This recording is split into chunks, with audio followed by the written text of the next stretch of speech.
అనోళ్ళే నాకు తెలియదా? 20 ఏళ్ళు నేను కూడా పబ్లిక్ లైఫ్లో ఉండొచ్చిన. జిల్లా పరిషత్ మెంబర్ నుంచి ముఖ్యమంత్రి వరకు వచ్చిన. ఓసారి జడ్పీటీసీ, ఓసారి ఎమ్మెల్సీ, 2 సార్లు ఎమ్మెల్యే, ఓసారి ఎంపీ, ఈరోజు ముఖ్యమంత్రి. 20 ఏళ్ళు పేదోళ్ళ మధ్యలోనే తిరిగిన కదా, ఉన్నా కదా. పేదోడి దుఃఖం నాకు తెలియదా? ఇల్లు కూలితే ఎంత బాధ ఉంటుందో తెలియదా? వాళ్ళందరినీ ఎట్లా ఆదుకుందామో చెప్పండి, నష్టపరిహారం ఎట్లిద్దామో చెప్పండి. నువ్వు 7 లక్షల కోట్లు అప్పు చేసినావు, వాళ్ళ కోసం ఇంకో 10,000 కోట్లు ఎట్లయినా చేసి తీసుకొచ్చి వాళ్ళకి ఇద్దాం. మీరు మింగింది ఆపితే చాలు వాళ్ళకి ఇవ్వడానికి. ఏందుంది అందులో? 1000 ఎకరాల ఫామ్ హౌస్ ఉంది, 2 కోట్లు 3 కోట్లు ఎకరం ఉంది. అలా 2-3 వేల కోట్లు నువ్వు పండుకునే కానీ ఉంది కదా కేసీఆర్. నీ పార్టీ ఆఫీస్ ఖాతాలో 1500 కోట్లు ఉన్నాయి. నువ్వు పార్టీ పెట్టినాడు 15 రూపాయలు లేవు నీ దగ్గర. 1500 కోట్లు నీ ఖాతాలకు పైసలు వచ్చినాయి. ఎట్లా వచ్చినాయి? ఈ పేదోళ్ళ త్యాగం కాదా? వాళ్ళు ప్రభుత్వం నుంచి, ప్రభుత్వ ఖజానా నుంచి అవసరమైతే ఒక 10,000 కోట్లు ఖర్చు అయినా వాళ్ళని ఒక మంచి అపార్ట్మెంట్స్ కట్టించి, గవర్నమెంట్ ల్యాండ్లో వాళ్ళకి మంచి ఒక కాలనీ కట్టించి, వాళ్ళందరినీ అక్కడికి తరలించి, అక్కడ ఒక హాస్పిటల్, ఒక పాఠశాల, ఒక ఐటీఐ, ఒక జూనియర్ కాలేజు, అవసరమైతే ఒక ఇంజనీరింగ్ కాలేజ్ కట్టించి వాళ్ళకు ఒక మంచి భవిష్యత్తు ఇద్దాం. సలహా ఇవ్వండి. చదువుకోలేదా? అమెరికాలో పోయి చదువు వచ్చిన అంటాడు ఈ సన్నాసి.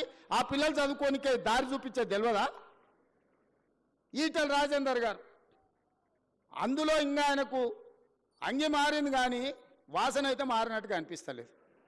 నాకు కొంచెం గౌరవం ఉండే, ఎందుకంటే ఇట్లాంటి దాంట్లో కొంచెం కలిసి వస్తాడేమని. ముందు రోజు హరీష్ కేటీఆర్ మాట్లాడితే తెల్లారి అదే జిరాక్ తీసుకొచ్చి రాజేందర్ అన్న చదువుతున్నాడు. కనీసం భాషనైనా మార్చుకో రాజేందర్ అన్న.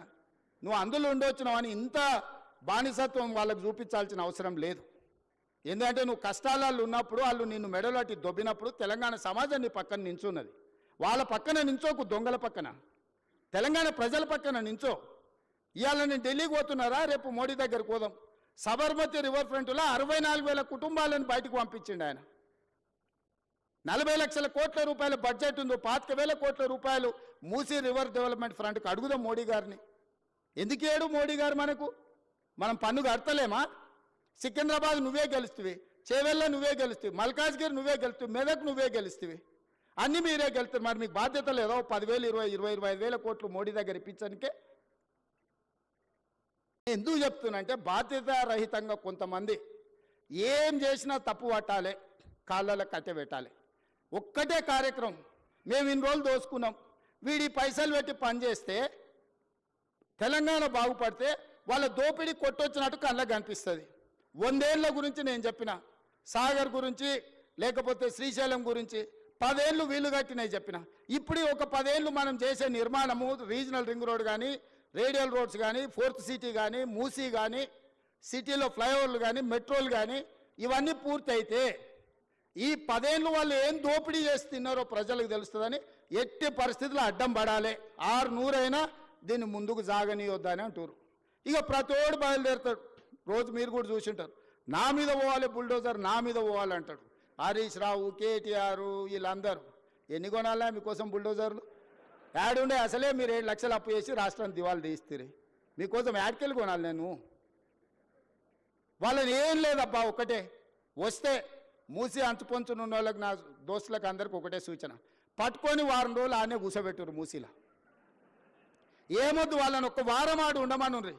ఇట్లొచ్చుడు అట్లా ఓవుడు కాదు, స్టేజ్ల మీద క్యాట్ వాక్ చేసినట్టు వచ్చి ఇట్లొచ్చి వెళ్ళిపోయినట్టు కాదు. ఒక వారం రోజులు హరీష్ రావును, కేటీఆర్ను, రాజేందర్ను ఆ మూసి అంచున పేదోళ్ళు ఉన్న కాడ ఒక వారం వాళ్ళని ఆడు ఉంచుర్రి. వాళ్ళ కష్టాలు తెలుస్తాయి, వాళ్ళకి ఏం మేలు చేయాలనో వాళ్ళకి అర్థమవుతుంది. కాబట్టి ఇక్కడ వచ్చిన ఇంజనీర్లకు ముఖ్యంగా రేపు జిహెచ్ఎంసీలో కానీ ఇక్కడ సిటీలో సర్వీస్లో చేరబోయే వాళ్ళు మీ కర్తవ్యంగా పెట్టుకోండి. రేపు గొప్పగా మీ సర్వీస్లో మేము రీజనల్ రింగ్ రోడ్ వేయగలిగినాము, మేము రేడియల్ రోడ్ వేయగలిగినాము, మేము మూసి నిర్మించినాము, హైదరాబాద్ నగరంలో మెట్రోను మేము నిర్మించినామని చెప్పుకునే విధంగా గొప్పగా పనిచేయండి. ప్రభుత్వం మీకు అండగా నిలబడుతుంది. ప్రభుత్వం మీకు ఏం కావాలన్నా సహకరిస్తుంది. ఈ ప్రభుత్వం మనది. ఈ ప్రభుత్వం ఎవరితో కాదు, మనం ఎవరికో చేస్తలేం. ఈ ప్రభుత్వము, ఈ రాష్ట్రం మన కుటుంబం. మన కుటుంబం కోసం మనం పనిచేసుకుంటున్నాం. మీ అందరి సహకారం ఉండాలి. మళ్ళొక్కసారికి ఇక్కడికి వచ్చిన వాళ్ళకు